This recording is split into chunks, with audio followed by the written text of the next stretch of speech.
So, um, during my first month on the job at the USPS as a mail processing assistant, I did not get paid for 1 month.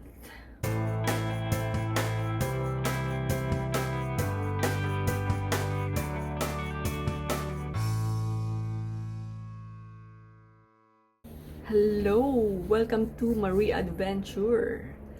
For my subscribers, thank you. If you're new here, thanks for watching and hopefully you subscribe. So anyway, my topic for today is salary advance. And before I go further, and you're wondering what happened to my face, I got sick. I had chickenpox when I was young, and then they said that when you get older, you will get a shingles. So that's what happened to me.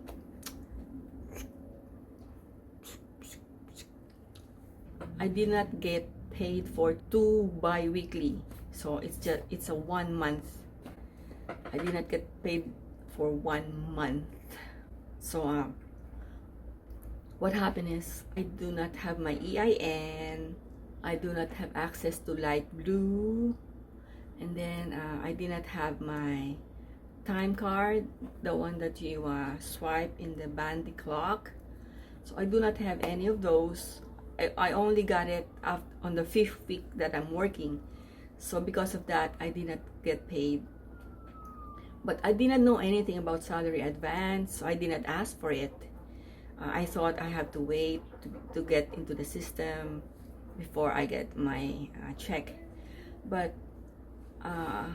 I resigned. If you were watching my other videos, you will remember, or maybe you heard that I resigned. One of my video that says I got fired after working too hard. So there I explained why I resigned.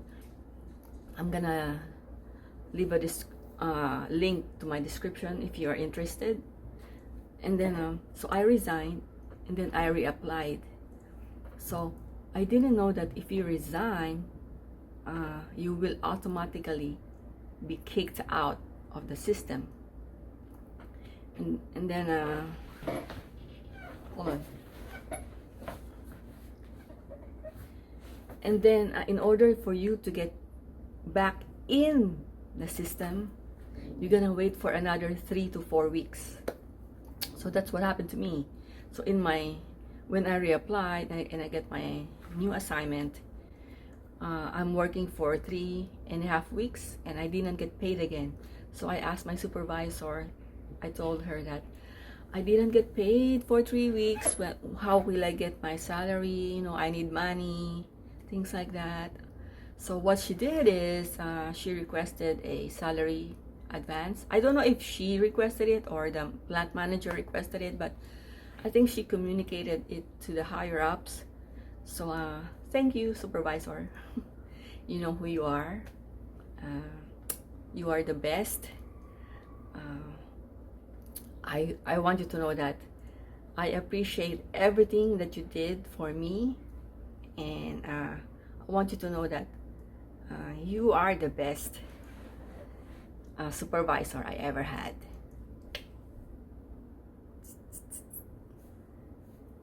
You are cool. You know, you are the coolest one. Just so you know, and I think you already know that. So after I requested to get paid, because I didn't get paid for 3.5 weeks, they told me to go back to the plant, and I got a letter, and it says here, problem: employee was not in the system at the end of week closeout. Salary advance requested. So that's what happened. You can request a salary advance if you are not in the system, and you did that. You know, if you are in the system at the week closeout, okay, like a cut-off period. And then what they did is they sent me this letter, and then they told me to go to a specific location of a post office.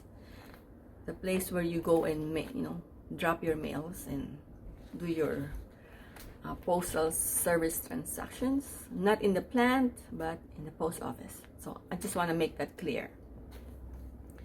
And then after that, it says in the instruction that, let me read. Please ensure that the employees only go to the specified post office listed above for salary advances. Please remind them that they must stand in line as there are no separate salary advance window. So when I get there, I stand in line like a regular customer. There are no special line for salary advances. So I waited 6 feet away.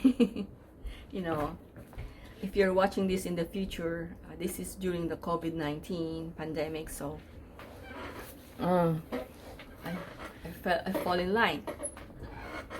And then when I get to the window, I gave my paperwork to the employee, and then in the paperwork it says I have to sign a form 2240. This form is for pay, leave, or other hours adjustment request. I want to show you the form, but it has information about me and my salary, so better not. But it's a form for hours adjustment request. I have this form 2240, and I signed the form in front of the clerk, and I put a date. And then after you sign, the clerk will issue you a money order. She gave me this check, it's like a check actually.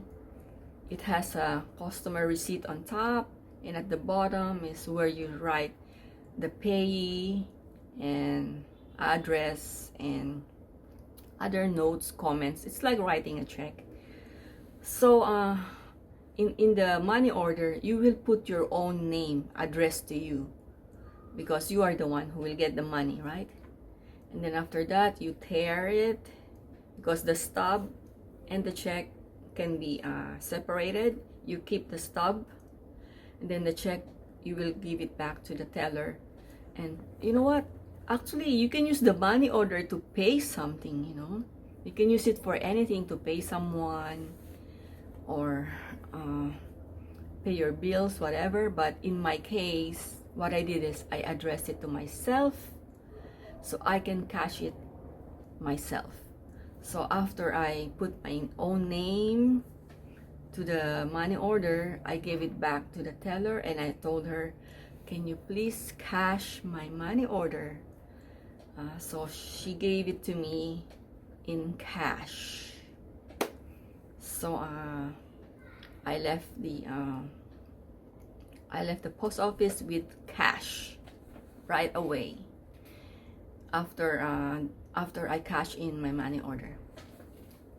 The caveat here is, the catch is, you will not get the entire amount of your check. For example, for the pay period, you make $1,000, you will only get 65% of your salary. So you only get paid $650, and then that's how salary advance work. You're not gonna get paid the whole amount of your check.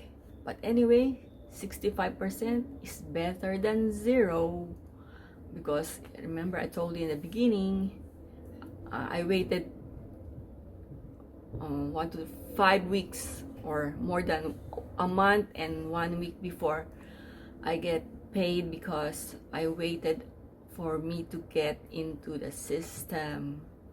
But my supervisor is really cool. She requested for a salary advance for me so I can get paid, so I can get some money to pay my bills. So that's how it works.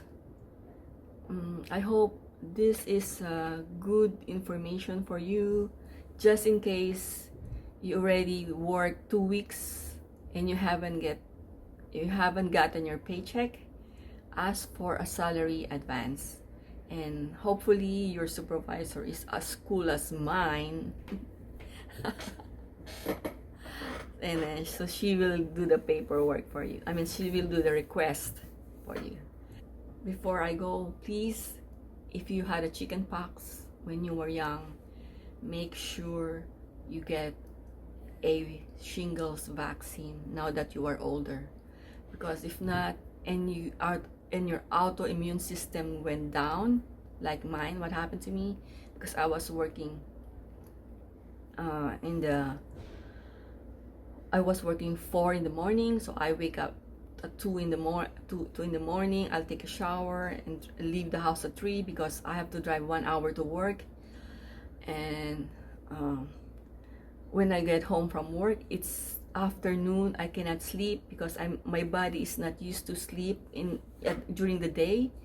And then in the evening, when I'm about to go to bed, there's so many things going on in the house. People are cooking, chatting, watching TV. Even though I have my own room, I can still hear the pots and pans because people are cooking in the kitchen, and I can hear people. It's a busy house, so I wasn't able to get some sleep.